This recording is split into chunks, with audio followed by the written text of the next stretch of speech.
calhar lançava aqui algumas questões para começarem. Numa perspectiva também muito pessoal, acho que a Europa vive neste momento uma crise institucional. Não que as instituições estejam postas em causa, que também o estão por algumas pessoas e grupos, mas porque as pessoas se sentem efetivamente desligadas dessas mesmas instituições europeias. Pouco se fala da Europa nas escolas. Há um afastamento e um desinteresse de uma grande fatia dos jovens portugueses pela política europeia e, infelizmente, também pelos menos jovens. Depois, com eventos como um Brexit, num passado recente, é óbvio que a Europa vive novos contornos e novos desafios. Também lançaram um dado que, em 2014, nas últimas eleições europeias, apenas 33,84% da população de votantes inscritos em Portugal votou nas eleições europeias. É neste sentido, com estes dados, que gostava de abrir esta discussão, perguntando-vos como será a Europa do futuro, com novos atores políticos, e quais os principais desafios para o nosso país num futuro de óbvia cooperação entre os países da União Europeia. E assim, se calhar, passava a palavra ao Dr. Nuno Melo, que sei que tem uma apresentação. Mas eu estava automaticamente ligado, ou tenho que ligar? Tá. Eu vou falar de fé, tentando ser rápido. Queria cumprimentar o Francisco e agradecer-lhe o convite para estar aqui presente. Hoje já vim de Bruxelas com uma paragem na Assembleia da República para uma audição na Comissão dos Assuntos Europeus, onde tratei de alguns temas que hoje aqui também trago.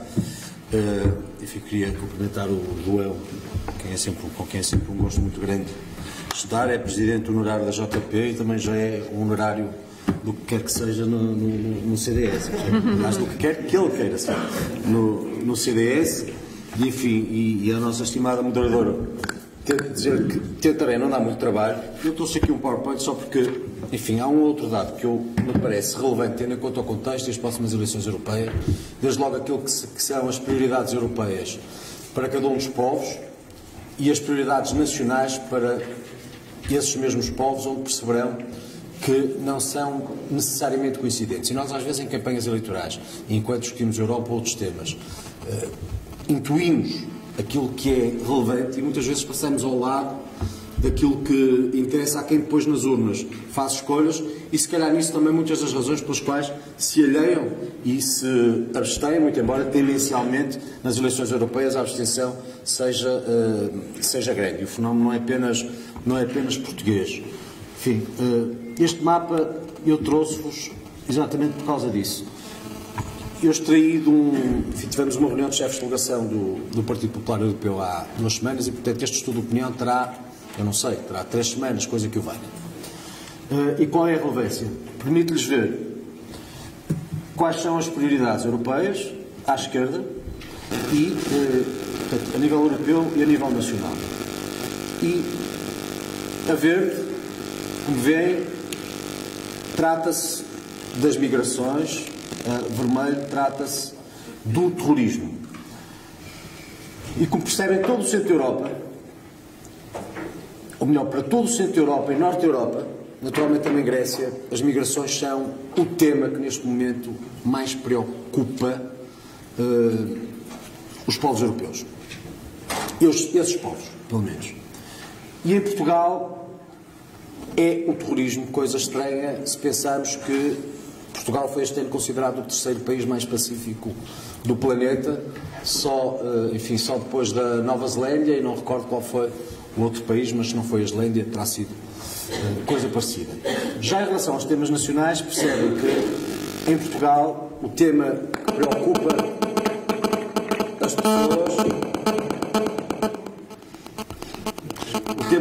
as pessoas é fundamentalmente, eu acho que estou em modo de voo, portanto será difícil. Exatamente.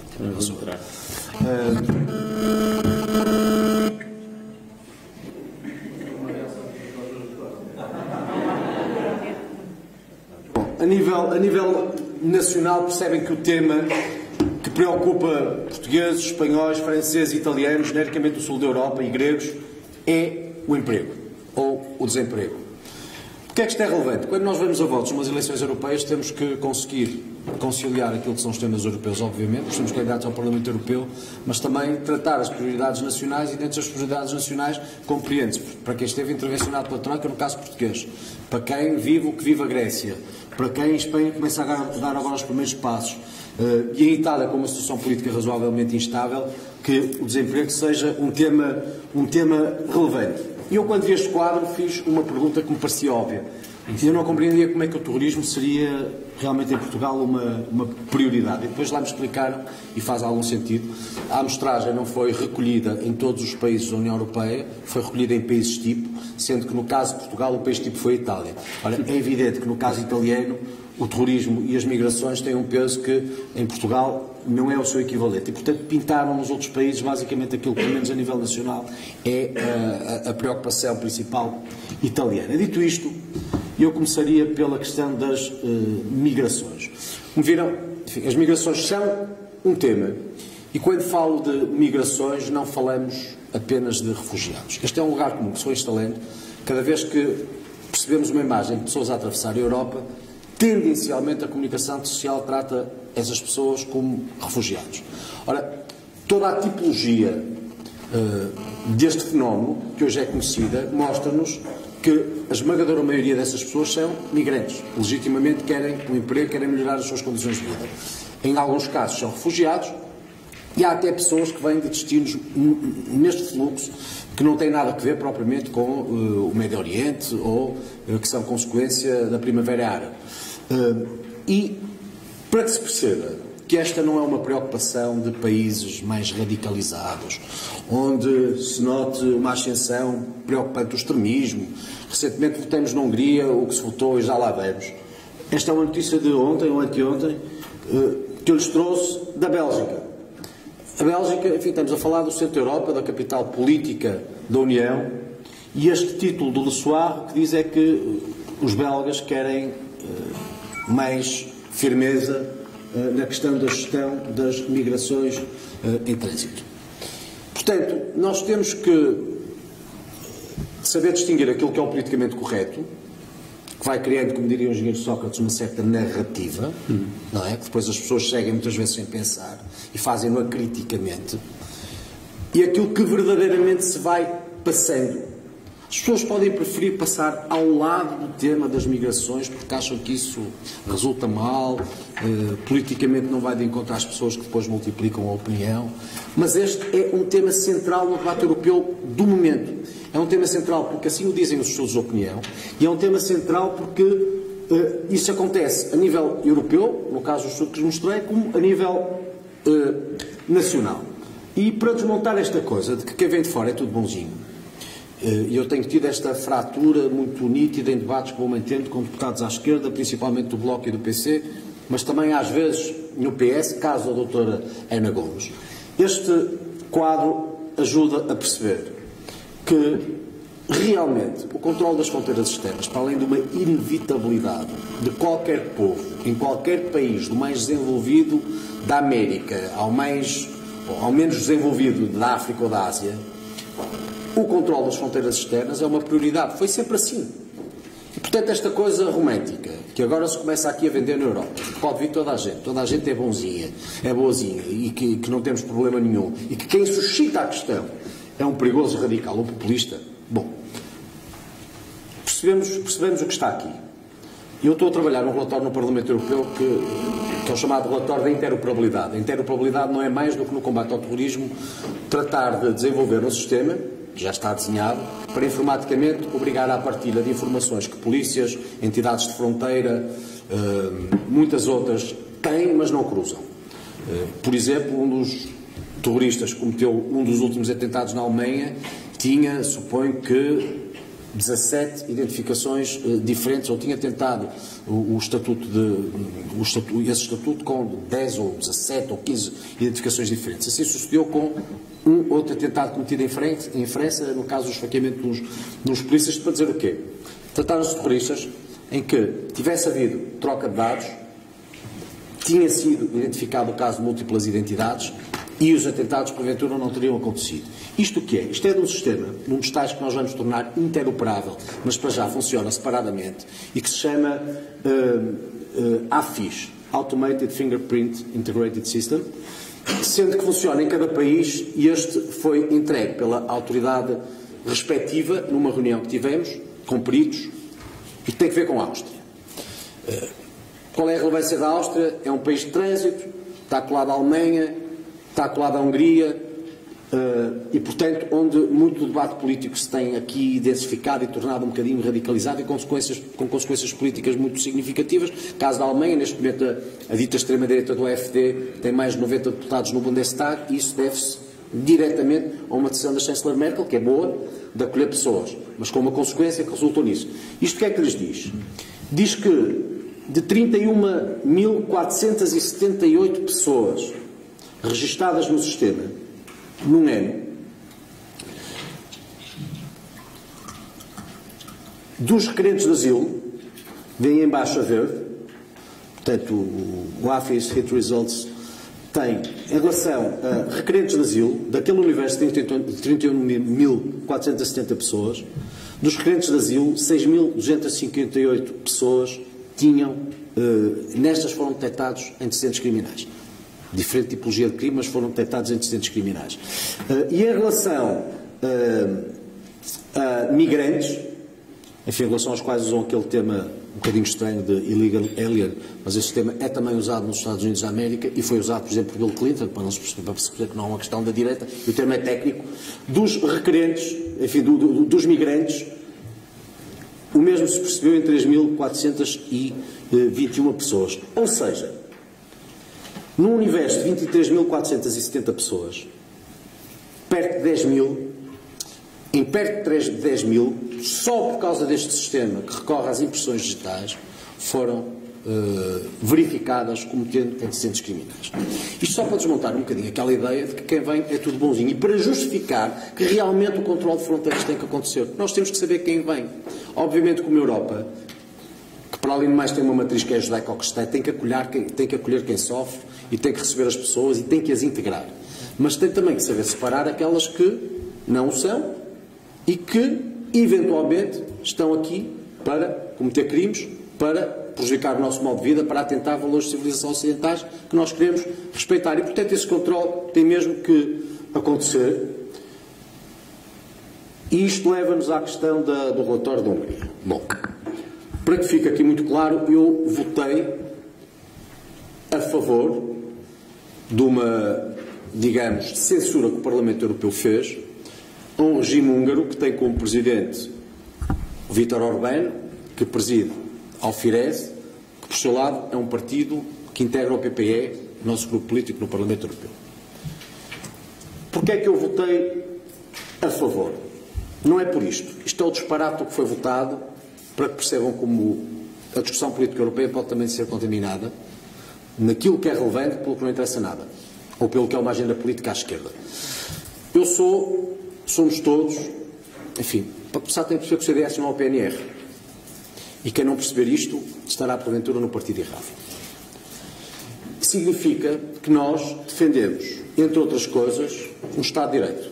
Defendemos o princípio da separação de poderes. E defendemos uma comunicação social que é livre, mesmo quando nós achamos que pode ser parcial. Significa que, mesmo tratando-se de uma pessoa que está à frente de um país cujo governo é da minha família política, eu não posso aceitar que qualquer governo exonere no meio juízes. Porque o princípio da separação de poderes diz que o poder político está separado do poder judicial. Não aceito que um governo decida encerrar universidades porque entende, segue uma determinada corrente, que não é aquela que é definida pelo Estado, representado por um governo, que é aquele governo agora, mas que amanhã pode ser outro qualquer. Tal qual não aceito que os órgãos de regulação sejam condicionados, como infelizmente também vai acontecendo agora uma outra vez em Portugal. Se olharmos agora para a entidade reguladora da energia, é suposto ser independente, temos um deputado do Partido Socialista à frente, o que é uma coisa um bocadinho absurda, mas isto só para lhes dar alguns exemplos.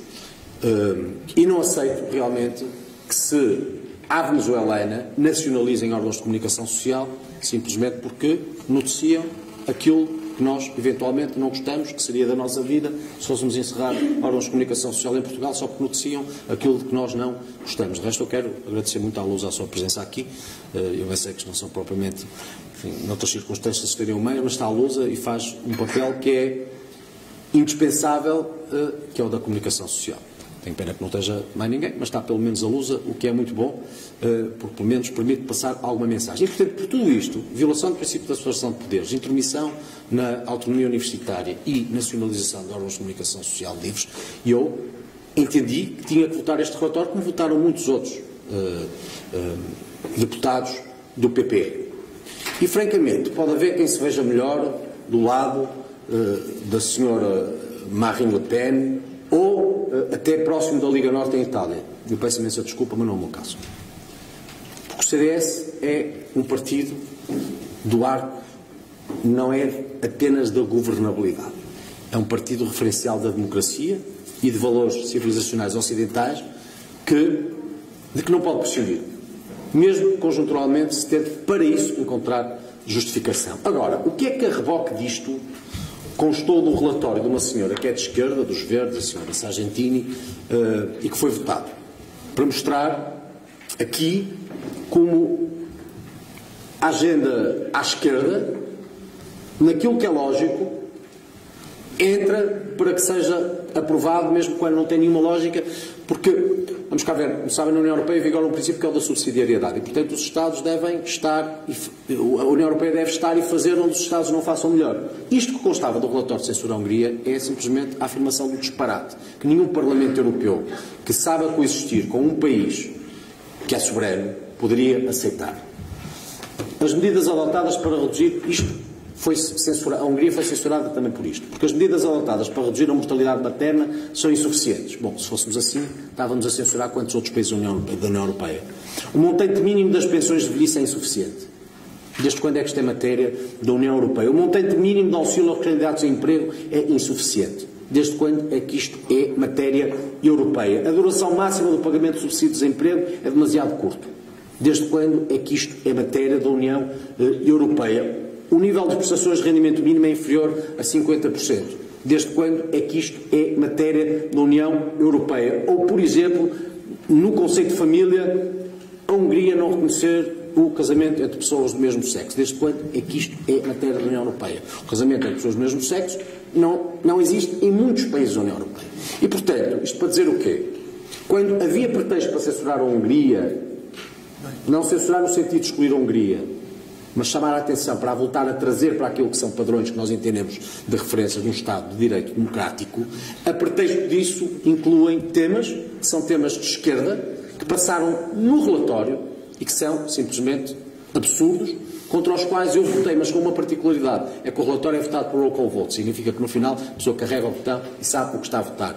Estes são votados de braço no ar e, portanto, quem vota contra estes aspectos do relatório contra a Hungria simplesmente não fica, a esse propósito, discriminado na votação.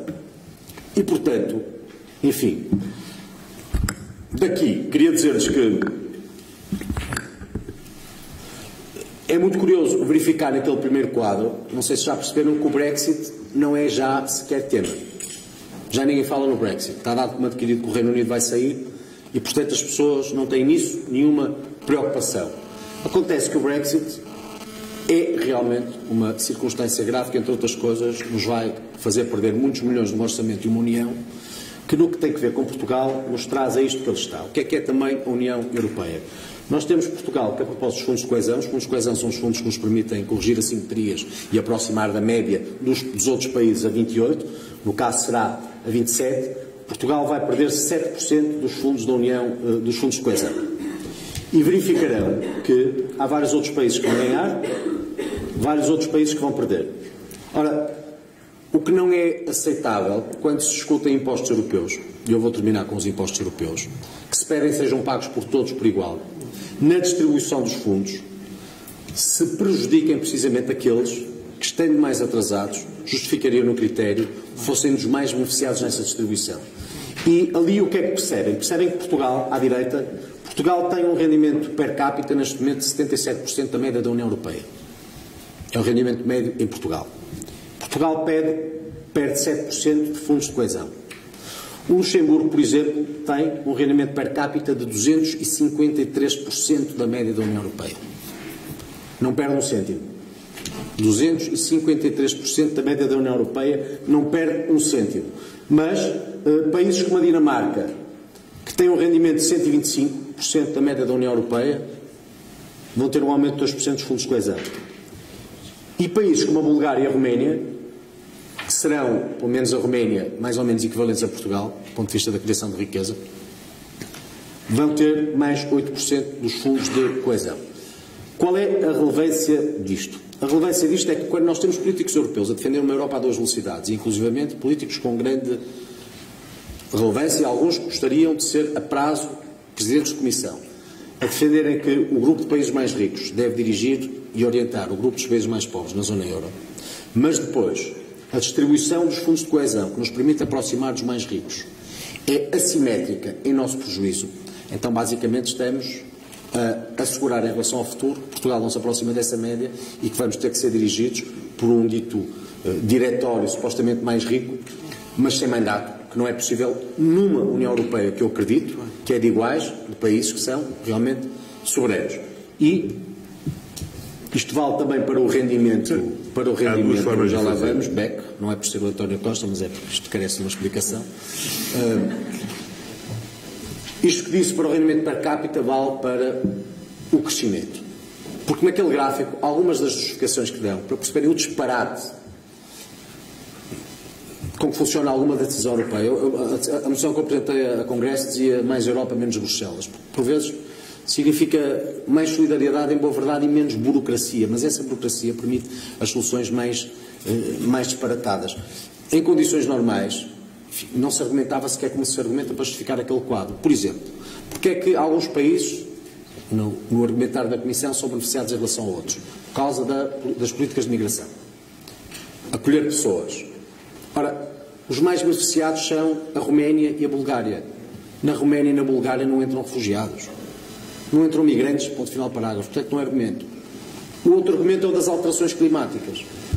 Bom, Portugal, em todos os estudos, é o país que, a prazo curto, será mais prejudicado pelas alterações climáticas. Já se notam de resto. E, portanto, se esse fosse critério, nós tínhamos que estar a receber mais do que os outros. Ora, nós não só manifestamos vontade de receber migrantes, como temos problemas de alterações climáticas, como estamos atrasados do ponto de vista estrutural no que tem a ver com a coesão. Tivemos os incêndios em 2017, estivemos até 2014 intervencionados pela Troika, mas perdemos 8%. E sabemos que temos que reforçar o orçamento da União Europeia por causa do Brexit, porque há muitos milhões de euros que saem. Portanto, isto nos leva ao Dr. António Costa. Nós aqui temos dois caminhos. Ou o Estado dá mais orçamento geral do Estado, ou, como quer o Dr. António Costa, a União Europeia tributa os contribuintes, particulares e empresas, onerando-os mais e conseguindo aí o dinheiro. Ora bem, nós somos basicamente contra impostos europeus por uma razão conceptual. Entendemos que a criação de uma máquina tributária na Europa sabe-se como começa, não se sabe como acaba. Para além do mais, tributará de forma igual países que são estruturalmente diferentes. Não é a mesma coisa lançar uma taxa sobre o ambiente do mesmo valor que será aplicada na Alemanha, ou que será aplicada em Portugal, ou que será aplicada na Suécia. E depois há países que têm taxas que pagam muito mais impostos do que outros. E, portanto, o esforço seria acrescido. E depois, principalmente, como temos verificado, não há nenhuma garantia de que a distribuição do rendimento assim criado terá alguma razoabilidade. Bom, e nós, por isso, temos dito sempre, e diremos até ao dia das eleições, em maio, que somos contra impostos europeus. E aqui está criada também, volto a invocar na terminologia o nosso engenheiro Sócrates, porque a palavra é realmente muito poderosa, uma outra narrativa que se quer sedimentar. E qual é a narrativa agora? Quando perceberam que estes impostos europeus não é muito popular? Não. Nós, afinal, nós não queremos impostos europeus. Estão enganados. Nós não queremos impostos europeus. Nós o que queremos são taxas cobradas em Portugal, cuja receita reverterá para Bruxelas para compensar o diferencial naquilo que Portugal tem que pagar entre 1.1 do Orçamento da União Europeia e 1.2, que é o que o Dr. António Costa deseja. Bom, então vamos cá ver se o Dr. António Costa quer ou não quer impostos europeus. há duas formas de o fazer. Uma, cada Estado colocar mais dinheiro. Colocaremos, já dissemos, da nossa parte estamos disponíveis para isso. Mas há uma outra forma de complementar esse esforço, que é a própria União Europeia poder ter impostos cobrados diretamente como recursos próprios. Os impostos que têm vindo a ser falados não são propriamente impostos que incidam sobre os portugueses. Bom, eu acho isto verdadeiramente extraordinário. Portanto, ficamos a ver que, afinal, as taxas, no pensamento, aliás, é uma interpretação autêntica, porque é do próprio, não é? Quem aqui estuda direito sabe exatamente o que é. Esta é uma interpretação autêntica. E, para começar, dúvidas não haverá que são impostos. Mas são impostos que não vão afetar os portugueses. Nós pagamos, mas não vão afetar os portugueses. É uma coisa extraordinária. E então foi preciso, a partir daqui, criar a tal outra narrativa. E qual é essa? É de que isto é só sobre algumas empresas, e é só sobre algumas empresas, principalmente tecnológicas, e depois, como é preciso criar um elemento doutrinário e emocional, que a extrema-esquerda rende muito bem, lá vem o papão americano. Google, Facebook, é uma coisa extraordinária, e portanto vamos lá taxar os americanos, que isto é uma coisa muito boa, os portugueses não têm que pagar nada. Acontece que o imposto é, como regra, enfim, aplica-se a todas as pessoas ou empresas naquelas circunstâncias. Ora, é certo que, por exemplo, na área do digital, a Google, Facebook, todas estas plataformas são digital, mas também há empresas que trabalham no digital em Portugal. Da Primavera Software a muitas outras, que desenvolvem tecnologia e que serão necessariamente taxadas. E não é a mesma coisa, volto a insistir, taxar uma empresa destas aqui, taxar uma empresa destas em Portugal ou taxar uma empresa destas na Alemanha. E, portanto, em relação a isto, nós não temos dúvidas e o caminho é clarinho. Não queremos os impostos que o Dr. António Costa quer. E não fizemos o pacto. Ou não subscrevemos o pacto. Também não fomos convidados, mas se tivéssemos sido ia dar ao mesmo. Não subscrevemos o pacto que o Dr. António Costa, o Partido Socialista, fizeram com o PSD. Bom, e portanto, isto será uma outra nota distintiva, mas clara desta campanha. O PS e o PSD fizeram um acordo no qual pactuam taxas que dizem nacionais, mas são europeias, como não tivesse bastado a Troika, que o Dr. António Costa e os socialistas diziam connosco, na verdade, indo para além da Troika, e agora que crescemos muito, né, extraordinária imaginação que vão sempre tendo, acabam sempre nos impostos. Portanto, nós não queremos impostos europeus. E depois vão perceber como, mesmo em relação ao que foi votado em Bruxelas, o que foi votado em Bruxelas é europeu. Não é nacional. Não é nacional.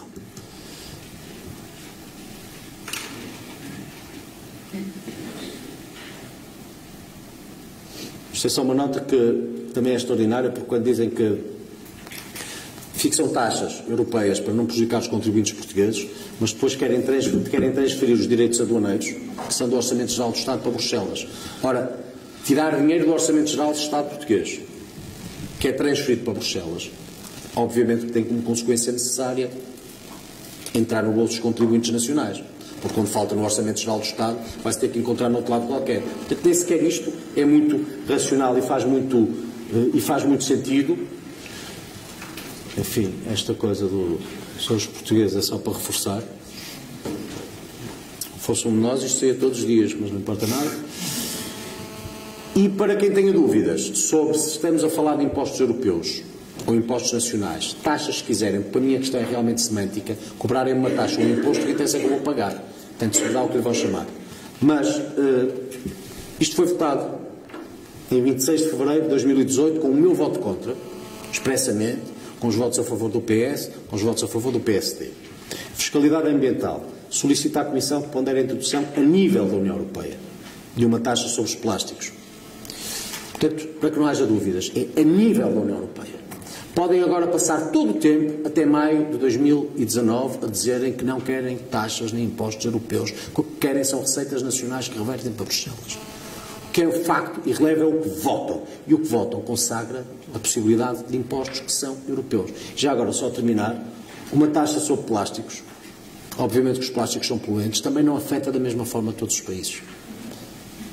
No nosso tecido industrial, nomeadamente a norte, tudo o que tem que ver com a utilização, enfim, com vinil, componentes para a indústria automóvel, tantas empresas que temos de ponta, de altíssima tecnologia, o plástico é um componente essencial. E as nossas empresas já passam dificuldades que cheguem, muito mais desde logo no acesso ao custo do dinheiro, comparativamente com os equivalentes dos outros países da União Europeia. Portanto, nem sequer é verdade que isto seja só para os outros ou que vai afetar todos da mesma forma. Não vai. E, portanto, não é por razão tática que nós somos contra impostos europeus, é por razão conceptual. E é também porque temos noção de que neste esforço que é de coesão e de aproximação da média da União Europeia, não é com impostos que lá vamos, é com a maior imaginação. E termino só com isto. Quando se fala da necessidade de aumentar o orçamento da União Europeia, o Dr. António Costa defende um aumento para 1,2% do Orçamento Geral do Estado, no esforço, nós estamos a falar de 370 milhões de euros. Nós não estamos a falar de milhares de milhões de euros. Nós só no BPN, foram quantos, João? 7 mil milhões? Sim. Só no BPN foram 7 mil milhões. Ninguém andou a criar novos impostos só para compensar o BPN. Na banca serão perto de 20 mil milhões de euros. E ninguém pediu à União Europeia que criasse um imposto para compensar aquilo que foi o prejuízo com a banca um pouco pela Europa toda. Nós estamos a falar de 370 milhões de euros, que é nada. E por 370 milhões de euros estamos dispostos a consentir na criação de uma máquina tributária em Bruxelas, que hoje, nos tributos sobre os plásticos, ou sobre o setor digital, ou sobre o que seja, impostos, é sempre a mesma coisa, acabando depois amanhã não se sabe bem como. É que o que é realmente extraordinário é perceber que na política, nas últimas décadas, quando é preciso uma solução que resolva o problema de quem seja, a solução é sempre a mesma: impostos. Ora, nisso o CDS tem que ser um bocadinho alternativa. Se a Europa cresce e se há tanto para fazer, comece, por exemplo, por gerir melhor a agenda demagógica e radical à extrema-esquerda, e o Dr. António Costa encontrará 370 milhões de euros sem ter que, para isso, tributar ainda mais os portugueses, sejam particulares, sejam famílias, sejam empresas. Isto só para lhes dar uma noçãozinha um bocadinho daquilo que, entre outras coisas, andarei muito à volta das próximas eleições europeias, porque realmente, apesar do PSD e do CDS, por exemplo, desde logo, ambos integrarem o PPE, o PSD é um partido e o CDS é outro partido. É muito aquilo que nos une, desde logo no fundamental da política europeia. Mas há também aspectos essenciais que nos dividem ou que nos separam. Nisto, o PSD está muito mais próximo do PS. Nisto também, o CDS tem que conseguir ser uma alternativa. E eu acredito que será. Muito obrigado.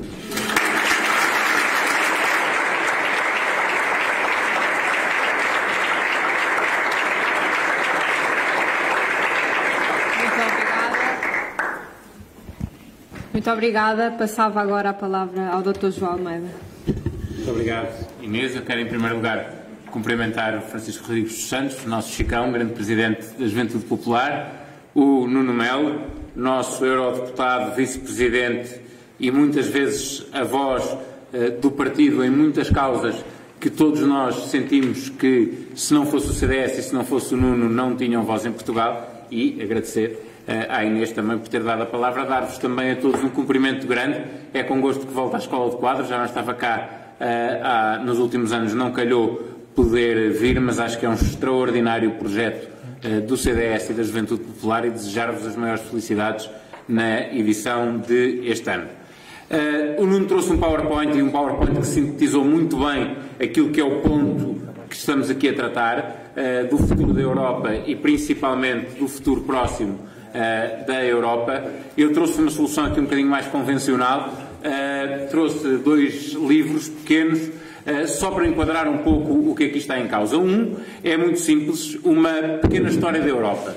Nós muitas vezes estudamos a história de cada um dos nossos países bem, mas faz falta uma noção daquilo que é. Esta é até uma visão, para o tamanho do livro, bastante abrangente, que vai de Carlos Magno até ao Tratado de Lisboa.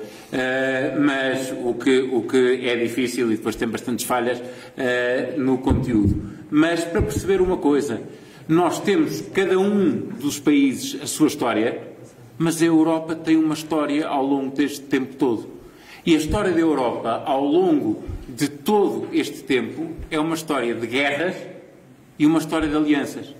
É importante ter-se noção disso, porque discutir o projeto europeu e discutir a Europa que temos sem ter noção do que é o passado da Europa, é não perceber, por exemplo, que o maior período de paz na Europa é exatamente aquele que hoje vivemos, desde que existe Comunidade Económica Europeia e desde que existe União Europeia, porque antes de existir esta realidade, nunca a Europa teve tanto tempo sem ter guerras e sem ter guerras fortíssimas dentro de si. O outro é um livro mais recente de Tim Marshall, que é um autor que eu gosto muito, que é o Prisoners of Geography. Não trata só da Europa, mas explica porque é que, em muitas realidades geopolíticas e geoestratégicas, é a própria geografia que dita que as coisas aconteçam de determinadas maneiras. Porque é que há Estados que são tão prósperos? Porque é que há países que são tão grandes? Porque é que há países que têm fronteiras que estão sempre a ser disputadas? E a geografia muitas vezes dá-nos a resposta para isso. Isso enquadra-nos também na Europa, de perceber, por exemplo, um ponto que o Nuno não falou, mas que é um ponto que a Europa vai ter que discutir no futuro, que é o que é que vai ser a Europa do futuro. Nós sabemos que há algumas realidades bem identificadas de há muito tempo, como a questão turca. Dificílima. Uma questão dificílima de tratar.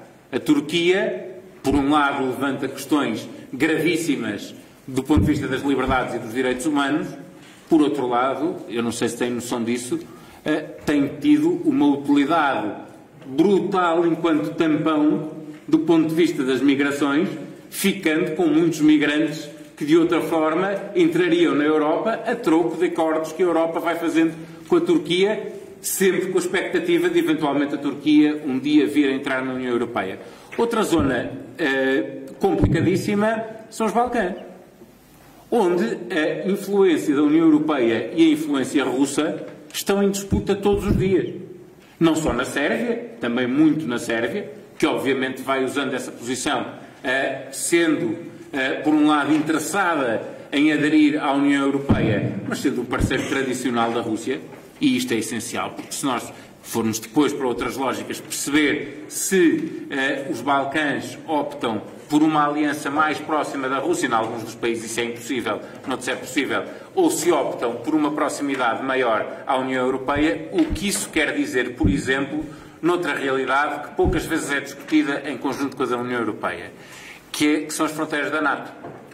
Nem todos os países da União Europeia são países NATO, mas para a Rússia, a eventual adesão de alguns países que neste momento são países da União Europeia, mas ainda não são países da NATO, a adesão à NATO significa o quebrar de um equilíbrio, que é um equilíbrio que tem existido, mas que obviamente pode deixar de existir. E, portanto, nós temos questões muito graves e sérias para discutir na Europa e que podem ficar para a frente. Eu vou nesta intervenção a umas um pouco mais simples.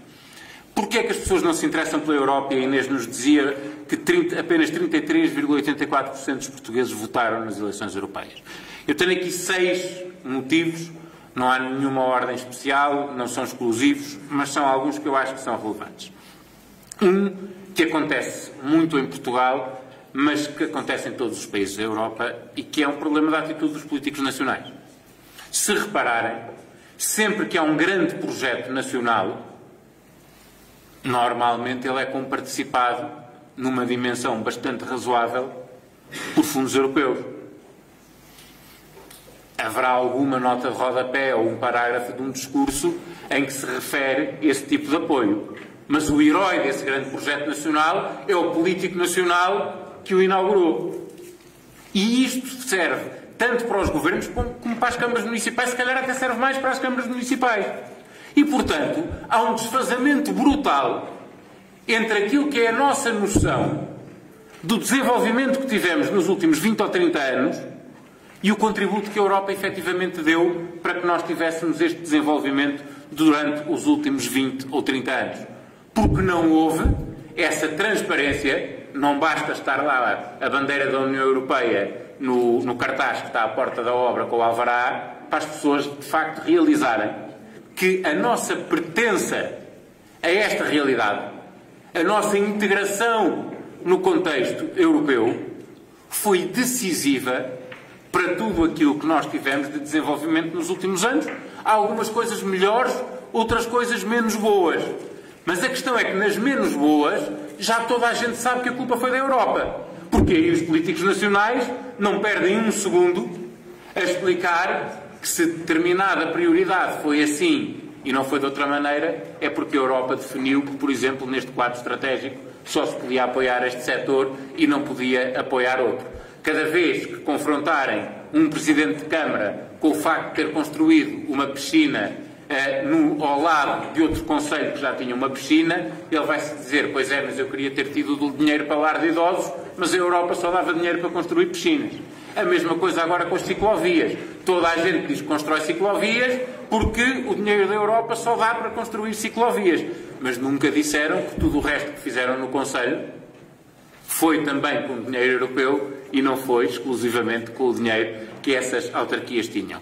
E o cúmulo do populismo nesta matéria é executado a nível nacional pelo Bloco de Esquerda e pelo PCP, que recusam a ideia da Europa todos os dias, mas estão na primeira linha da reclamação de todas as responsabilidades que a Europa tem para com o país. Em todas as áreas, nas áreas sociais, nas infraestruturas, na saúde, onde for preciso, o Bloco de Esquerda e o PCP acham que a Europa nos prejudica. Mas no dia seguinte acham que nós não devemos pertencer ao projeto europeu porque não faz qualquer sentido que lá estejamos. Se nós não tivermos, num debate europeu que vamos ter daqui até às eleições, a frontalidade de dizer isto, por um lado, que é muito importante estarmos na Europa para termos a prosperidade que temos e denunciarmos a hipocrisia daqueles que atacam a Europa, exigindo tudo aquilo que, obviamente, nós nunca poderíamos ter se não fizéssemos parte desse projeto, nós estamos logo a partir em desvantagem porque não demarcamos bem os campos. Depois, obviamente, que a Europa tem os seus erros. Não é compreensível que um discurso de um Presidente da Comissão Europeia, por mais especiais características que o Presidente da Comissão Europeia tenha, o último discurso do Estado da União antes de umas eleições, passe para toda a Europa como tendo uma grande prioridade. É injusto dizer que é só isso. A questão dos fundos foi muito relevante, o Nuno poderá dizer isso melhor no discurso do Presidente Juncker, mas que o que passa é a discussão sobre a mudança da hora. A Europa perde muito tempo em discussões inúteis, ocupa muito espaço e dá a ideia às pessoas que é uma entidade exclusivamente burocrática que discute inutilidades e que perde tempo a tratar dos reais problemas das pessoas. Depois, a desadequação. Vou-vos dar um exemplo, o terceiro ponto, a desadequação das políticas europeias. Eu fui Secretário de Estado da Administração Interna num período crítico da questão das migrações, entre 2014 e 2015, quando se começou a discutir o processo de cotas de acolhimento e de imposição da União Europeia de cotas de acolhimento de refugiados para cada país. Na altura, no pouco tempo que tive a responsabilidade de 2 vezes duplicar a cota de refugiados a acolher por Portugal. Assumo isso com toda a frontalidade, assumindo como um princípio que eu acho que ideologicamente nos faz sentido enquanto democratas cristãos que somos. Mas também vos devo dizer uma coisa, com a consciência que, infelizmente, por muito bons princípios que tivéssemos, isso na prática não ia resultar em nada. Porque nós perdíamos, eu fui 2 vezes, quem participa nos conselhos de ministros são os ministros, por exceção, os secretários de Estado podem substituir, eu fui 2 vezes ao Conselho, uma vez ao Conselho JAI e uma vez ao Conselho Jumbo, que é o que reúne o JAI, Justiça e Assuntos Internos, com negócios estrangeiros, discutir esta matéria. E a discussão era uma discussão surreal, porque Portugal, como a Roménia, como a Bulgária, como a Irlanda, estarem a discutir a sua cota de refugiados é uma ficção. Porque todos nós sabíamos que esses refugiados que entrariam por cada um destes países, em 15 dias ou num mês, estariam na Alemanha, na Suécia e em outros países onde já tinham famílias e onde sabiam que tinham sistemas sociais que os apoiavam muito mais eficazmente. E a Europa perdeu o tempo que devia discutir em criar condições para ter internamente melhores condições de distribuição e de garantir aos refugiados que, independentemente de onde estivessem, tinham o mesmo pacote de acolhimento e as mesmas condições de acolhimento, a impor aos países que os recebessem sem com isso ter qualquer eficácia. Depois, questões de injustiça. O Nuno mostrou aqui a maior, que tem a ver agora com a coesão. Ninguém compreende estes critérios para a coesão. Ninguém compreende. Ninguém compreende que um país como Portugal perca 7% e que um país como Luxemburgo não perca nada. Se não se consegue explicar isto a um português, nem se consegue explicar isto a nenhum dos outros países que perdem peso relativo na distribuição dos fundos. O mesmo acontece, por exemplo, com o Tratado Orçamental. Nós sabemos que Portugal passou o que passou para conseguir sair do resgate financeiro em que teve. Sujeitámos a regras difíceis para conseguirmos sair desse processo. Sabemos que a Grécia seguiu um caminho diferente e que no final acabou por beneficiar de exceções que Portugal não teve porque cumpriu. Há dois caminhos possíveis para lidar com isto. Um, com o qual eu tenho alguma dificuldade de concordar, é dizer, bom, então no fim do dia devem dar-nos o mesmo que dão à Grécia. Eu não sei se há aqui muitos estudantes de Economia. Os estudantes de Economia perceberão o que eu vou dizer, penso eu, melhor. Se nós defendermos essa lógica, estamos a defender o alinhamento dos incentivos pela negativa, o que obviamente não estimula o cumprimento das regras. Se nós dissermos que quem cumpriu vai beneficiar do mesmo do que quem incumpriu, o incentivo orienta-se para o incumprimento. O que nós devemos dizer é que quem cumprir tem benefícios extraordinários por o ter feito. E o que a população portuguesa muitas vezes não percebe é porque é que, tendo nós tido feito um esforço tão grande, não beneficiamos do ponto de vista europeu. Por exemplo, agora quando se renegociam os fundos da coesão, dizer Portugal, que foi um país que passou por uma situação extraordinariamente difícil, os portugueses que se bateram e sofreram para conseguir que o conjunto da Europa não fosse prejudicado pelo que aconteceu em Portugal e conseguiram salvar-se a si e à Europa de um prejuízo maior, deviam agora na coesão ter um reconhecimento e poder ter um surplus de financiamento exatamente para reconhecer esse bom aluno que tantas vezes é proclamado, mas que para pouco serve. E a Europa é totalmente incapaz de criar este tipo de incentivos e de boas práticas ao nível interno. Depois a questão fiscal, que eu chamaria... O problema fiscal não é só do federalismo, porque há federalismos com políticas fiscais interessantes. O federalismo americano tem uma política fiscal interessante. Portanto, o problema não é só o federalismo, é que é um federalismo centralista do ponto de vista fiscal, que quer uma total harmonização fiscal, que já não vai só à criação de novos impostos, mas cá em Portugal essa discussão passa fora, mas se lerem os papers da Comissão Europeia, há muitos papers sobre harmonização fiscal defendendo que as taxas, por exemplo, de taxação das empresas deviam ser iguais em todos os países da União, havendo uma harmonização fiscal, o que destruiria, obviamente, a competitividade entre todos os países. E, portanto, aquilo que nós temos que defender sempre é que a política fiscal é e tem sempre que ser o último reduto da soberania de um Estado numa lógica de uma União como a nossa. E, portanto, esta lógica que o PSD e que o PS não conseguem defender é também um fator distintivo que nós vamos ter na próxima campanha europeia. Nós somos contra a harmonização fiscal. Nós somos a favor de soberania fiscal. Queremos ser donos dos nossos impostos para podermos ser donos das opções daquilo que fazemos com o dinheiro dos portugueses. Depois, o sexto e último ponto é o fundamental, que é o esquecimento total dos princípios fundadores da União Europeia.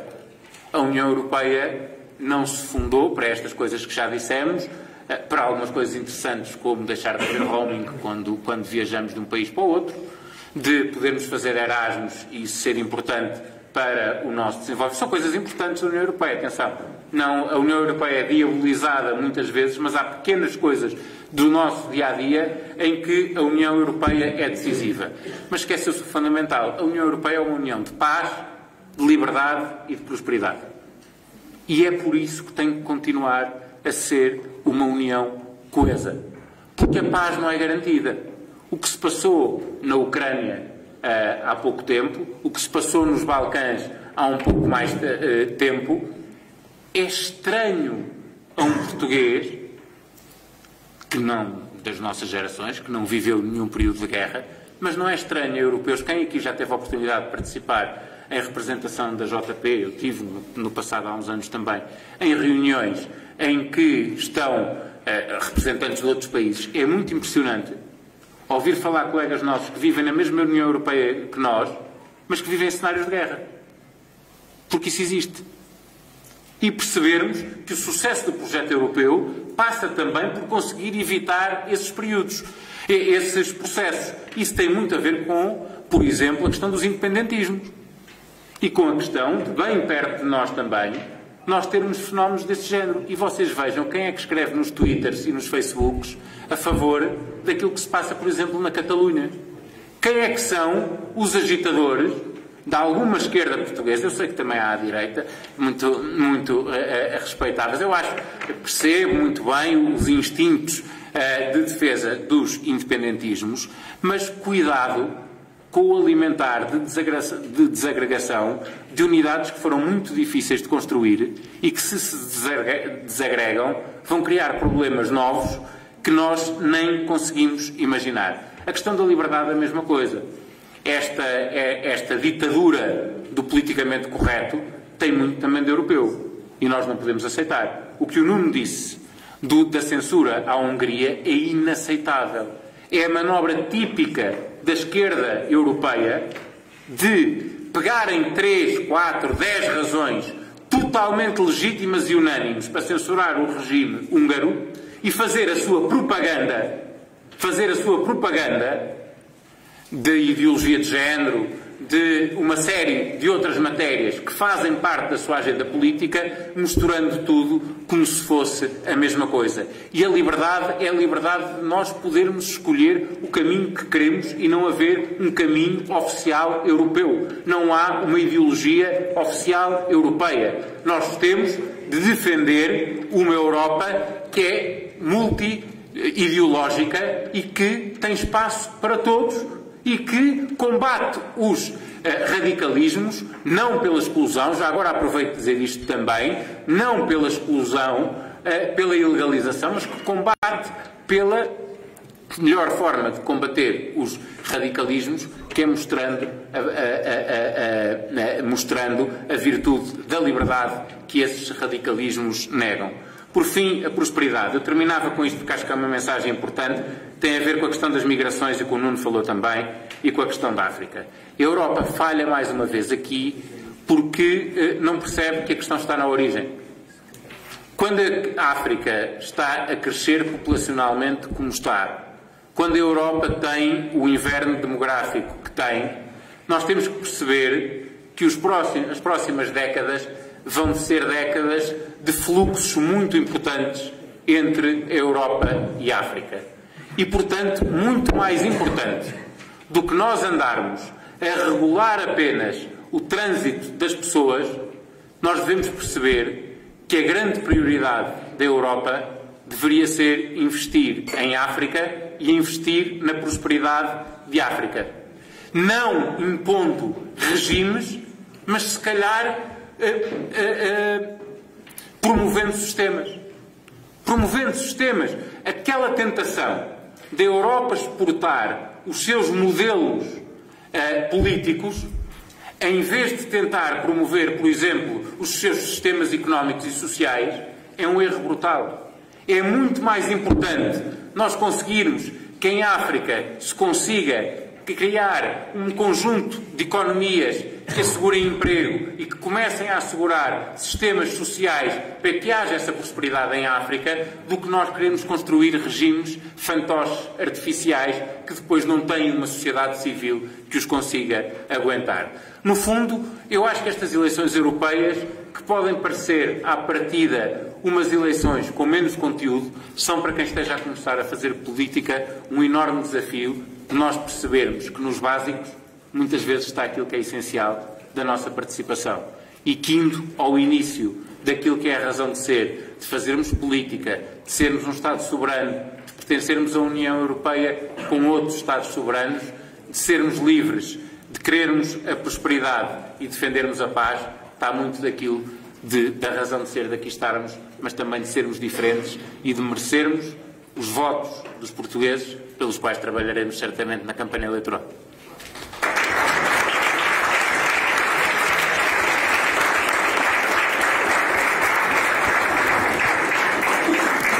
Muito obrigada aos nossos dois oradores. Abriria agora um período de questões. Vamos fazer 4 questões. Se não se importarem, os grupos fazem primeiro as 4 questões e depois... Deixe-me só, eu esqueci-me de cumprimentar o magnífico reitor deste grande acontecimento, o João Munhoz, a quem saúde. Muito obrigado também pelo convite. Bem, então eu passava a palavra, pedia que fizessem chegar o microfone ao porta-voz do Grupo E.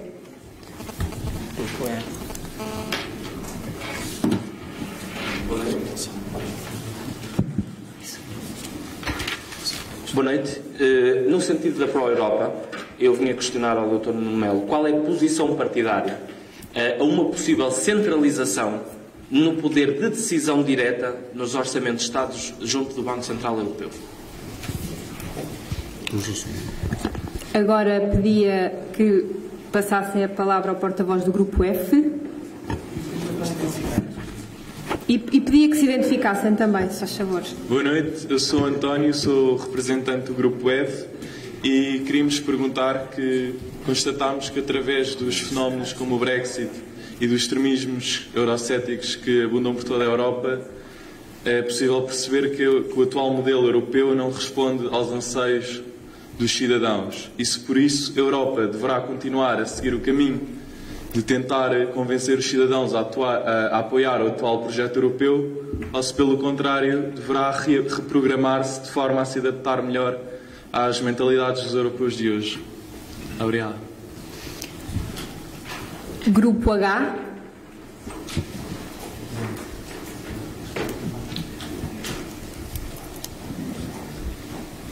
Boa noite, sou o Guilherme, sou representante do Grupo H. Pese embora que nós saibamos que as listas transnacionais possam constituir um possível perigo para a representação nacional, até que ponto é que não seria possível idealizarmos um outro sistema em que Portugal e os outros países menos populosos pudessem estar mais representados no Parlamento Europeu?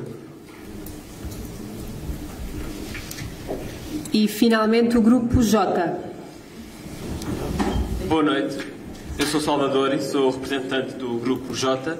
A minha pergunta prende-se com as questões ambientais. No fundo, faláramos numa Europa de várias velocidades. Existem velocidades também em vários domínios, um dos quais o domínio ambiental, que é uma problemática que se põe à frente de todo o mundo por conseguinte à Europa. E eu gostava de saber, tendo em conta que o Acordo de Paris está a ficar cada vez mais estagnado com a situação internacional, de que maneira é que os desafios que são colocados à frente da Europa podem ser respondidos e em que parâmetros é que Portugal pode ser um exemplo? Tendo em conta, faço aqui um pequeno parênteses para dizer que Lisboa será a capital europeia verde em 2020. Bom, então eu se calhar agora trocava a ordem, dava a primeira palavra ao Dr. João Almeida e depois o Dr. Nuno Melo encerra. Muito bem, muito obrigado a todos. Vou apresentar a primeira reclamação desta Escola de Quadros. Não se admite que sejam só homens a colocar questões numa primeira volta. Portanto, há aqui que fazer um equilíbrio de género, como agora sim estou a brincar. Calhou com certeza, mas atenção, sem cotas. Que façam isso naturalmente, sem cotas. Respondendo às questões. O semestre europeu, a primeira questão do Grupo é, o semestre europeu já é um processo de algum controle orçamental. Nós, através do Tratado Orçamental e do semestre europeu, temos balizas. Como veem, os Estados agora não se limitam a apresentar os seus orçamentos aos Parlamentos, os Parlamentos votam os orçamentos e segue. O semestre europeu é um processo de acompanhamento da política orçamental de cada um dos Estados que tem mecanismos prévios. Nós vimos, por exemplo, agora, em relação à Itália, não havendo uma soberania direta europeia sobre aquilo que é a discricionariedade orçamental de cada Estado, há recomendações que são emitidas e sanções que podem posteriormente ser aprovadas que têm esse efeito. Se a pergunta é, devemos ir mais longe que isso, eu acho que não. Por isso é que eu dizia há bocado que a matéria fiscal é a grande tentação seguinte, que já acontece, por exemplo, e que aconteceu no nosso programa de ajustamento. O que é que aconteceu no nosso programa de ajustamento? Nós fomos obrigados a aumentar alguns impostos, fomos proibidos de baixar outros, e a negociação que fizemos teve muito a ver com isso. Houve quem negociasse melhor que nós. Por exemplo, a Irlanda, que é um país exemplar do ponto de vista da competitividade fiscal ao nível europeu, teve também um programa de resgate, e a grande prioridade do programa da negociação irlandesa do programa de resgate foi dizer que nós não aumentamos o nosso IRC. Porque isso tira-nos completamente a competitividade, portanto nós vamos aceitar outras coisas, aceitaram cortes até em alguns casos mais severos que os nossos, mas mantiveram isso. O que há neste momento é, de alguma forma, um equilíbrio entre a soberania nacional, que formalmente continua a existir, porque são os Parlamentos Nacionais que aprovam os orçamentos, e um controle através de eventuais sanções ao nível europeu, que pode efetivamente ser melhorado, mas nunca no sentido do aprofundamento do poder europeu, do meu ponto de vista. Depois, extremismos, Brexit e o projeto europeu. A grande questão é que os europeus têm que percepcionar a Europa como um projeto.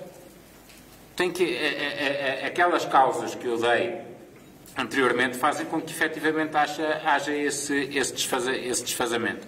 Sendo que os extremismos são, na esmagadora maioria dos casos, oportunismos.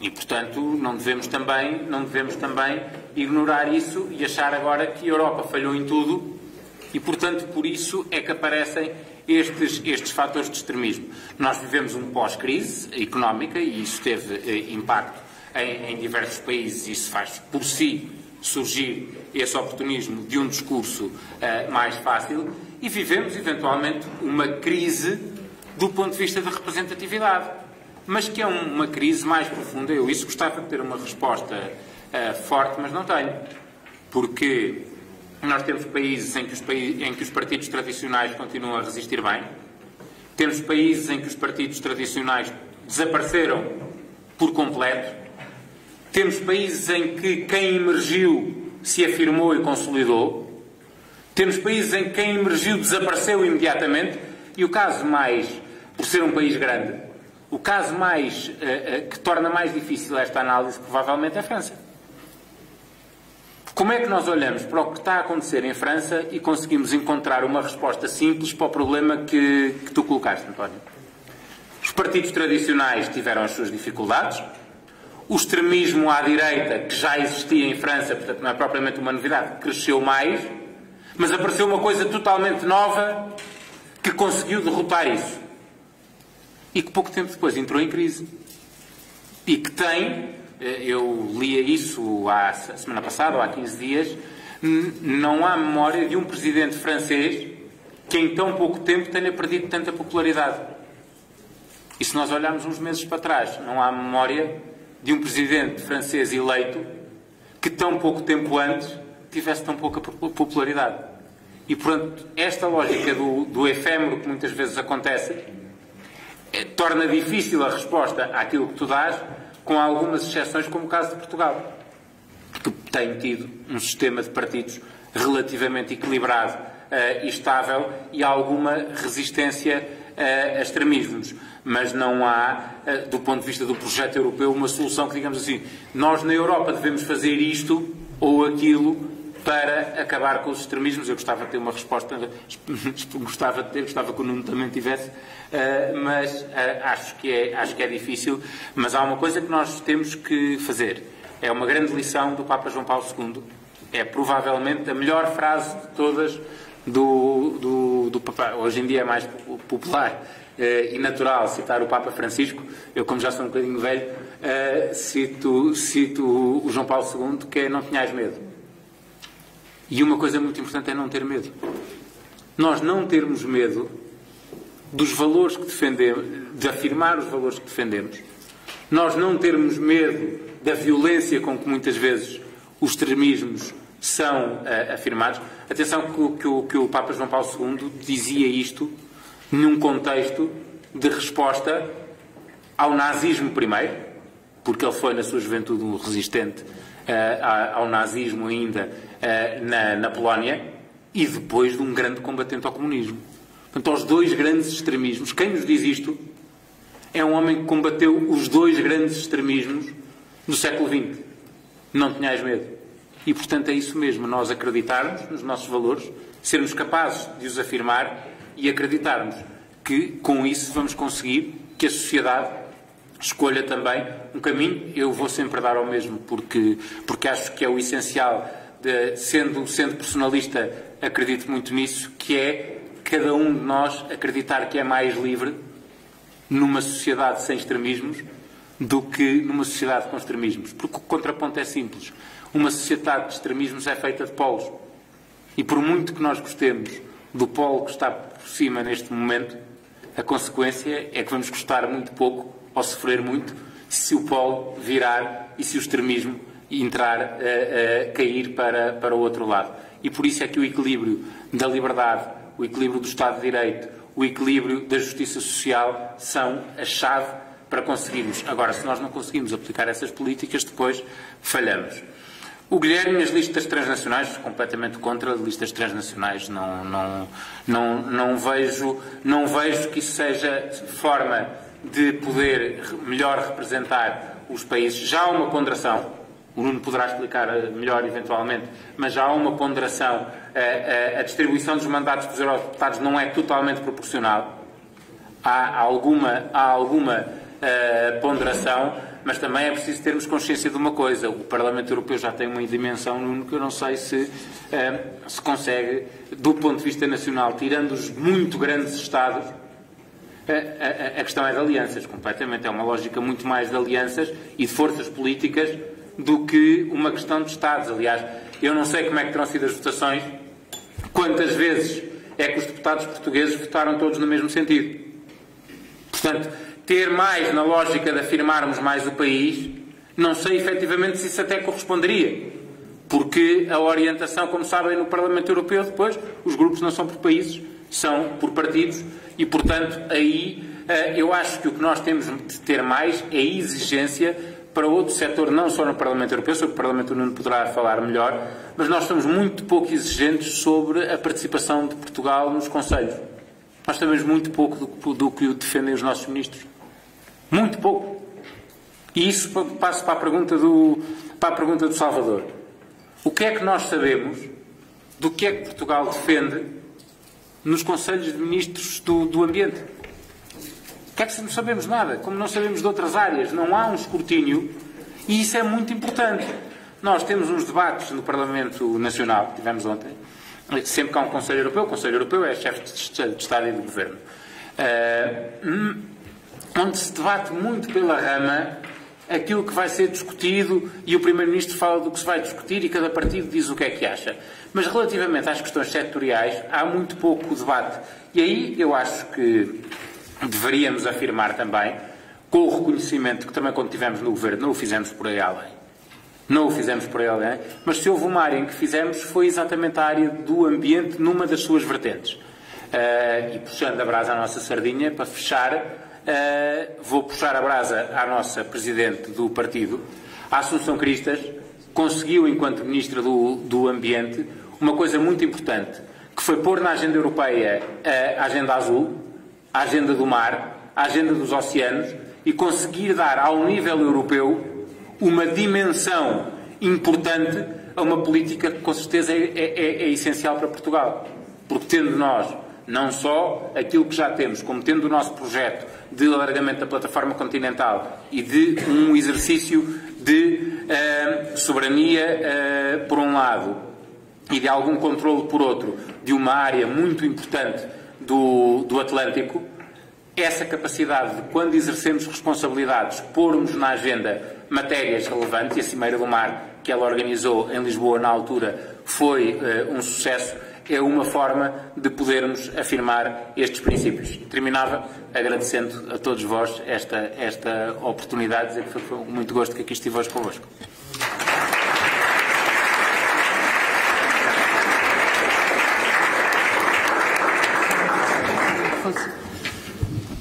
Bom, a primeira pergunta está basicamente respondida, só acrescentaria a ideia peregrina da criação do Ministro das Finanças europeu, em relação à qual nós não concordamos mesmo e acho até extraordinário que, em tempos de intervenção externa da Troika, o Sr. Schäuble fosse demonizado por causa de opiniões que tinha em relação à situação interna do país, muitas vezes justificadamente, porque teve algumas declarações muito disparatadas, mas imagine-se agora o que seria termos, sem alternativa e sem podermos contestar ou evitar, um Sr. Schäuble a Ministro das Finanças.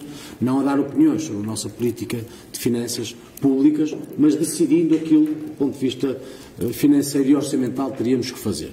Portanto, enfim, eu nessa matéria, lá está, eu insisto sempre, eu sou profundamente europeísta, mas não sou federalista. Portanto, esta coisa de que lá fora é que se faz bem e aqui dentro não somos capazes, eu não compro. Quer dizer, realmente acho que nós temos tido governos fundamentalmente socialistas que fizeram muito mal e temos tido governos de centro-direita a tentarem resolver ciclicamente os problemas que normalmente não criaram. Mas os problemas que tivemos não foram propriamente culpa da Europa.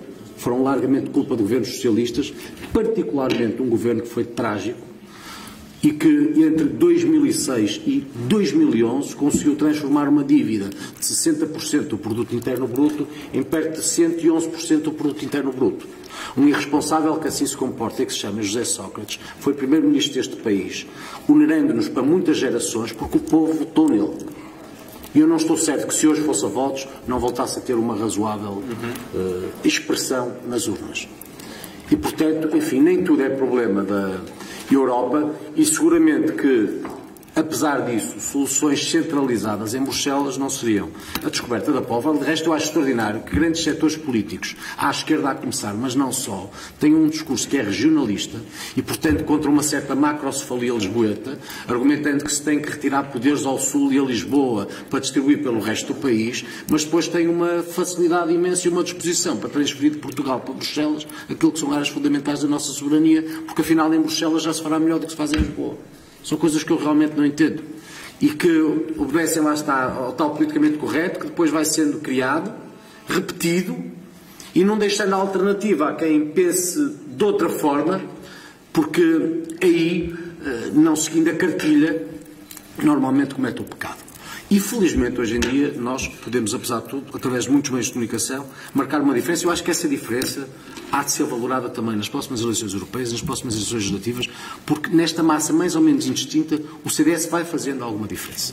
Se calhar não fará tanta ou tão contundente como muitos gostariam, mas marcando, apesar de tudo, alguma diferença. Sendo que, a propósito do projeto europeu e dos extremismos, eu tenderia a concordar parcialmente com o João Almeida, porque eu acho que não tem que ver apenas com... Enfim, eu não vejo apenas em França uma expressão mais ou menos, eu diria, desazada da realidade europeia. Para começar, os extremismos crescem, é verdade, mas os extremismos crescem em toda a Europa por causa da moderação.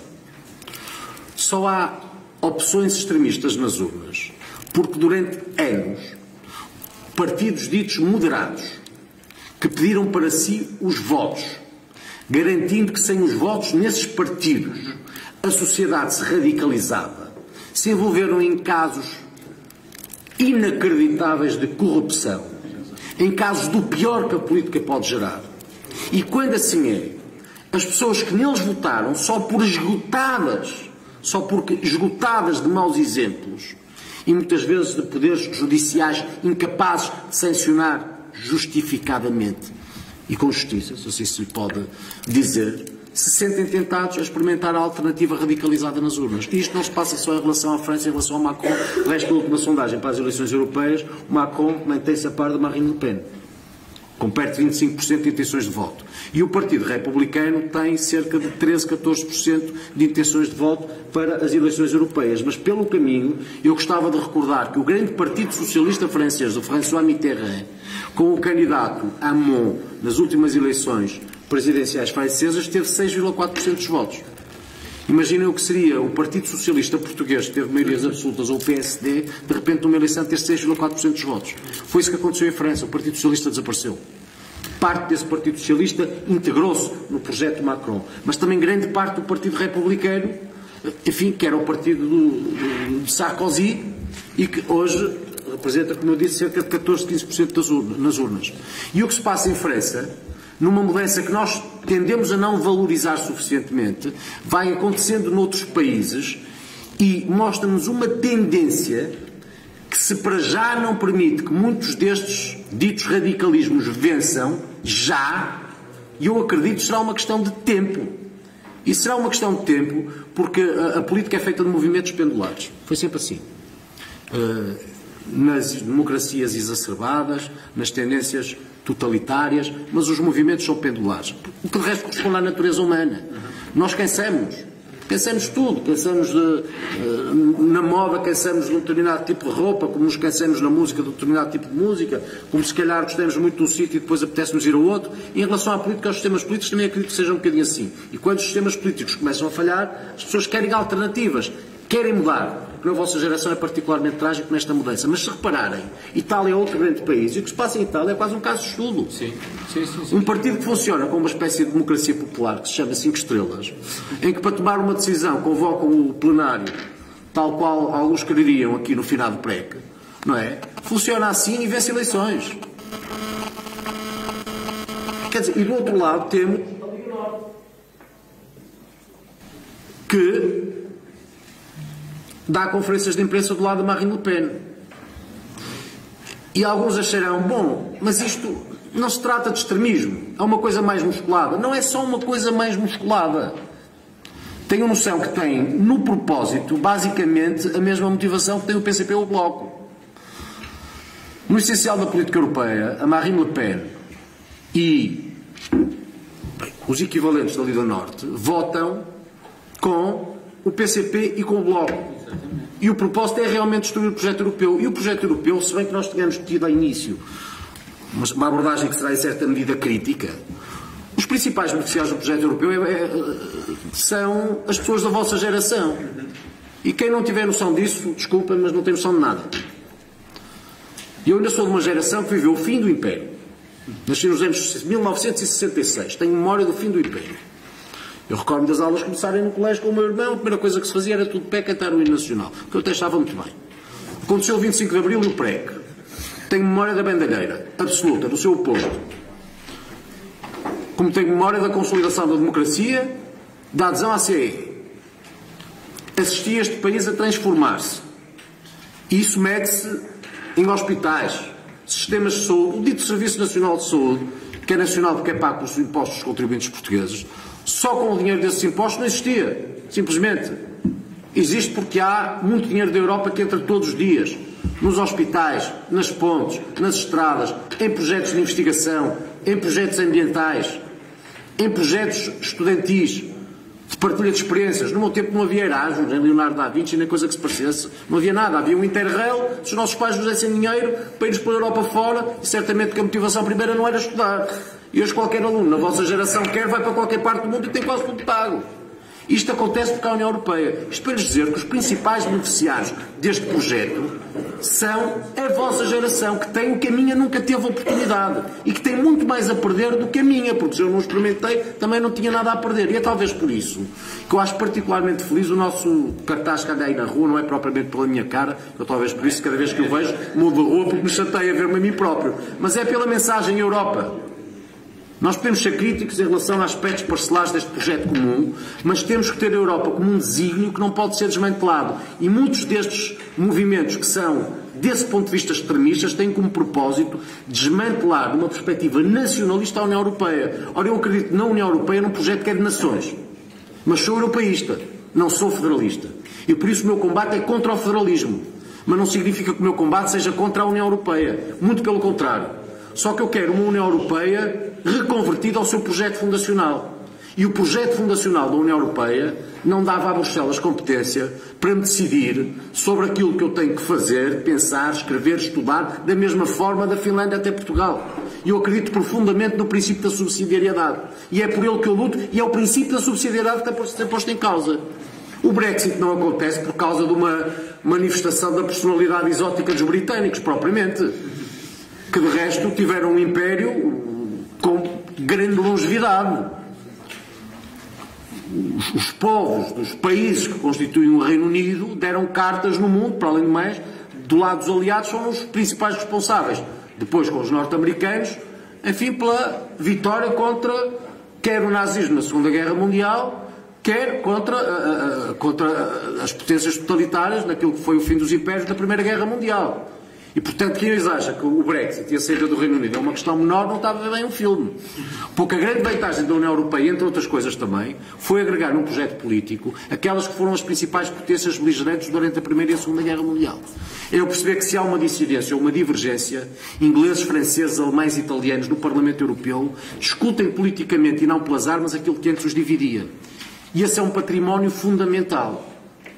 Eu aqui há muito pouco tempo atrás, por acaso, por curiosidade, descobri a ficha militar do meu tio Francisco que combateu na Primeira Guerra Mundial. Para falar de alguma geração. Estamos a falar da geração dos meus avós, não é assim uma coisa tão longínqua como isso. Geração dos meus avós. O meu tio Francisco combateu na Primeira Guerra Mundial, esteve na Batalha de Lalis.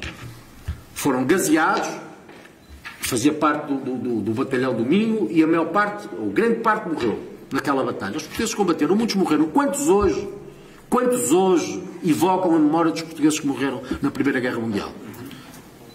Mas todos os anos celebram o 25 de Abril. Uma revolução feita sem mortos. Apesar daquilo que significa. O mesmo se diga em relação à Segunda Guerra Mundial, porque foi muita gente que morreu e, portanto, está em causa um projeto fundamental e fundacional, que é de paz, mas assente na subsidiariedade, que nos trata como países, mas que nos quer como portugueses com as nossas vantagens, sem nos diluir numa outra coisa qualquer que não faz sentido nenhum. E é por isso realmente que eu luto.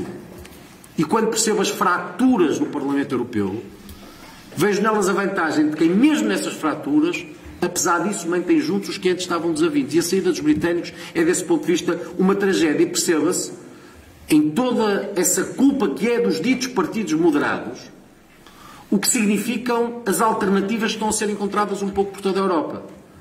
O FID na Alemanha. O FID na Alemanha não é propriamente um partido neonazi. Não é realmente um partido neonazi. Mas é um partido de inspiração que eu diria mais ou menos próxima. Desde 1945 que a dita extrema-direita alemã não entrava no Bundestag, por acaso antes era o Reichstag. E por causa de uma motivação boa da chanceler Merkel, pelo menos na perspectiva cristã de acolhimento de terceiros, mais de 90 entraram no Bundestag. Nós falamos da Hungria. Eu devo dizer que nós podemos estar preocupados com o Sr. Orbán e com o Fidesz, mas temos de estar preocupados muito mais com o Jobbik, que está à direita do Fidesz e do Sr. Orbán e que representa 17% do Parlamento. São mais deputados no Parlamento húngaro do que o CDS tem no Parlamento Nacional. E estamos a falar de um partido que, entre outras coisas, com este peso, defende testes genéticos aos governantes para mostrarem que não tem sangue judeu. Isto acontece na Europa, depois da Segunda Guerra Mundial e 6 milhões de judeus mortos. E, portanto, se eu voto como voto em relação ao Fidesz, voto porque quero reconduzir o Fidesz àquilo que são patamares fundamentais dos Estados de Direito. E não ver o Fidesz numa deriva que o aproxima cada vez mais do Jobbik, na compra de uma agenda que, assim sim, pode ser trágica. E o que se diz em relação à Hungria, diz em relação a muitos outros países, diz em relação à Espanha, onde muito do PSOE foi desmantelado por causa do Podemos. E o Podemos é feito por pessoas de expressão totalitária, marxistas, leninistas, conselheiros do regime chavista, que depois constituem um partido pago com dinheiro da Venezuela e que hoje têm os votos que têm aqui bem ao lado. E realmente não são democratas. Tal qual hoje, sendo, devemos confessar, democratas porque se adaptaram ao sistema, nos primórdios, o Syriza, com o Sr. Varoufakis, que se assumia como um libertário comunista, não é verdade? O Syriza significou a implosão do PASOK. E o PASOK era o Partido Socialista Helénico, o tal dito Partido Moderado. Isto para dizer que estes partidos, estas expressões extremistas, se lhes quiserem chamar, tem acontecido à conta da implosão dos partidos ditos moderados, que se portaram miseravelmente, muitas vezes, com grandes custos para os povos, porque em cada ato de corrupção, os impostos que os outros pagam, para que os países um dia possam voltar aos níveis em que antes estavam. E acreditem que voltar a uma dívida de 60% do produto interno bruto, como nós tínhamos em 2006, não é fácil. Mas se hoje temos a dívida que temos, independentemente da troca do que isso significou, isso deve-se realmente ao Partido Socialista. E já agora, se queremos falar de extremistas, não podemos esquecer de Portugal. Porque o extremismo está cá. Nós temos normalmente aquela apetência para o lugar comum do país de grandes costumes. Bom, nós seremos realmente um país de grandes costumes. Mas quem analisar a nossa história também verá que nem sempre foram costumes tão grandes como isso. A Primeira República morreu muita gente. Todas as revoluções liberais morreu muita gente. Não é? Mas na Primeira República, desde logo, morreu muita gente. E, portanto, nós hoje somos um país branco. Porque, enfim, todo o tempo do Estado Novo ajudou a pacificar, ainda que num regime autoritário, mas aquilo que numa qualquer deriva pode mostrar que os portugueses não são realmente tão brancos quanto isso. Basta a coisa correr um bocadinho pior. E a mim, atormenta-me olhar para o Parlamento Nacional, para a Assembleia da República e contar lá 20% de marxistas, leninistas, maoístas, trotskistas e tudo aquilo que hoje tem poder e condiciona o nosso futuro só para que o Dr. António Costa, que perdeu as eleições, possa governar sozinho. Isso é que não é normal. E, portanto, os extremismos não são extremismos na Europa, são extremismos a começar em Portugal. E aquilo que eu acredito é que neste cenário o CDS pode fazer alguma diferença. E pode fazer alguma diferença, aliás, pode fazer muita diferença, evitando muito este politicamente correto, conseguindo encarar de frente problemas que as pessoas sentem e para os quais realmente muitos dos outros partidos não têm sequer coragem de dizer aquilo que nós dizemos, mas pensamos, e eles se calhar também pensam. E agora que tanto se discute o futuro da Europa, assumindo também que nós, no que tem a ver com a Europa, desde logo, em muitos aspectos somos diferentes do PSD. E é isso que justificará uma escolha no CDS, uma marca identitária que mais ninguém pode substituir. Seja o PSD de hoje, seja qualquer outro partido criado à pressa, copiando muito do nosso ideário, achando que por isso nos vai levar alguns votos no dia seguinte. E eu acredito que não vai. Até porque muita dessa novidade, eu olho para lá e não vejo novidade nenhuma. Só vejo muito que já foi experimentado, tentado e está mais do que a esse propósito... Arquivado, exatamente. Não está arquivado, mas devia. Bom... Finalmente, em relação ao... já agora...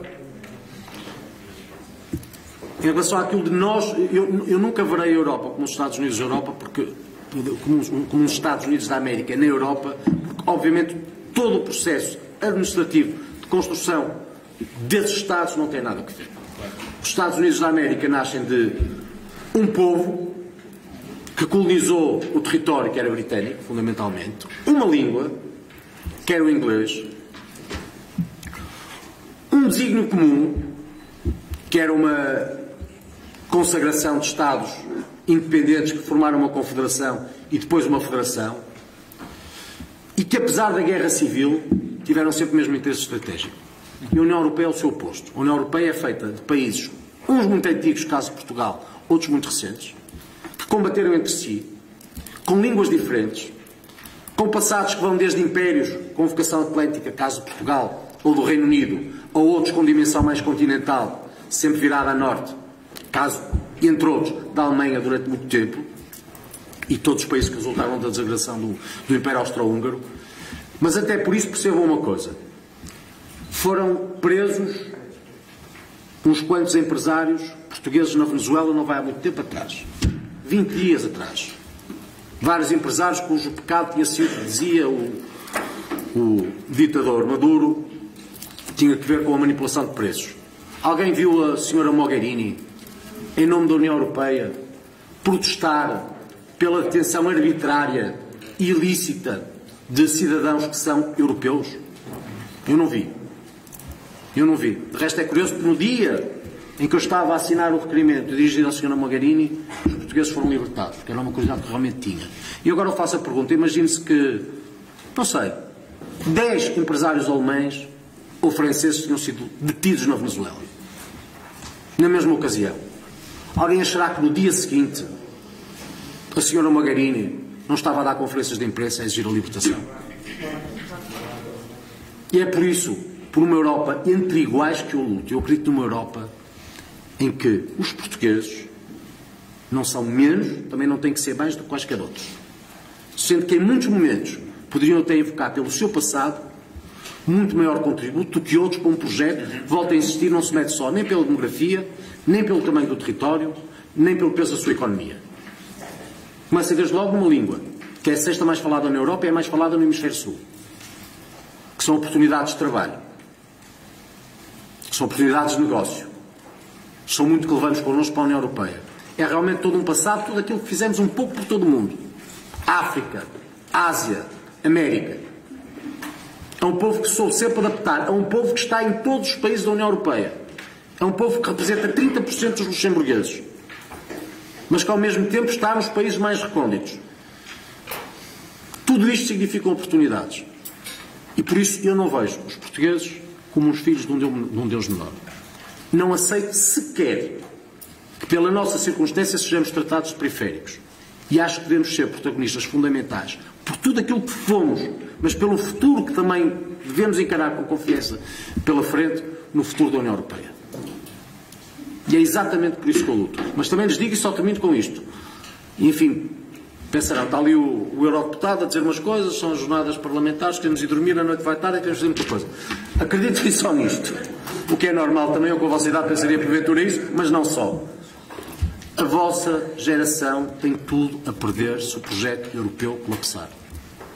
Não há nada mais extraordinário do que estar em Bruxelas ou estar em Estrasburgo e perceber pessoas da vossa idade, todas juntas, nas universidades, a criarem aquilo que no seu futuro serão oportunidades que eu nunca tive. As pessoas que aqui abrem uma empresa e querem vender e sabem que no dia seguinte tem lá a pessoa que estudou com ela e que é italiana, ou que é francesa, ou que é alemã e que pode abrir portas que de outra forma não existiam. O próprio conceito de distância é hoje relativo. E por isso eu sei que é muito tentador neste momento aqui chegados, na União Europeia, ceder ao discurso fácil de algum radicalismo que nos diz, até quase com algum romantismo, que podemos transformar uma crise numa causa. Se formos por aí, não estamos a transformar uma crise numa causa. Podemos estar a transformar um grande projeto numa tragédia. E é por isso também que eu lhes peço que nestas próximas eleições europeias realmente se mobilizem. Realmente se mobilizem. Eu tenho a certeza que, obviamente, a JP também estará representada e muito bem nas listas, mas não é por isso, porque embora eu queira muito que o CDS cresça tremendamente, não sei se cresceremos tanto que no final, contados os votos, acomodemos todos os candidatos, desde logo também o da JP, que eu muito gostaria lá pudesse estar. É mesmo por este projeto. Ajudem o CDS a ter um grande resultado nas urnas. E se na população abstencionista há nota que se percebe, é dos jovens que lá não têm ido. E nós hoje temos realmente uma juventude popular que tem doutrina, que está motivada, que tem espírito de clã, que tem expectativas de futuro, tem tudo isso. Mas tem que mostrar também que, e eu tenho a certeza que o fará, que pode ajudar em cada dia da campanha o CDS a mostrar ao país que esta não é só mais uma eleição. É uma eleição que cativa também esses jovens e que pode motivar muitos desses abstencionistas. Nessa medida, muito deste resultado depende de vós. E eu, pessoalmente, já que sou candidato, na certeza absoluta de que se as coisas correrem mal, no dia seguinte haverá um culpado, que sou eu. Não é mais ninguém. Nem Assunção, nem ninguém. Se as coisas correrem mal, terão um culpado, chama-se Nuno Melo. Mas se as coisas correrem bem, e eu acredito que vão correr muito bem, e esse mérito tem que ser justamente distribuído. E eu tenho a certeza que será justamente distribuído também pela JP. Eu conto muito convosco. Muito obrigado.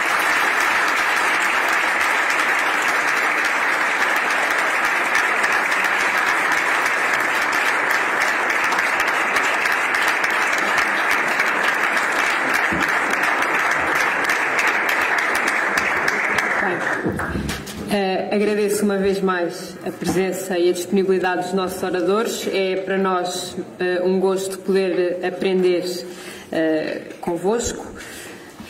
Tenho a certeza que agora vão todos dormir, portanto reitero mais uma vez o pedido que vos foi feito na sessão de abertura, é que amanhã sejam pontuais. por nós, mas também por respeito aos oradores que vêm falar para nós. Bom descanso e até amanhã. Obrigada a todos.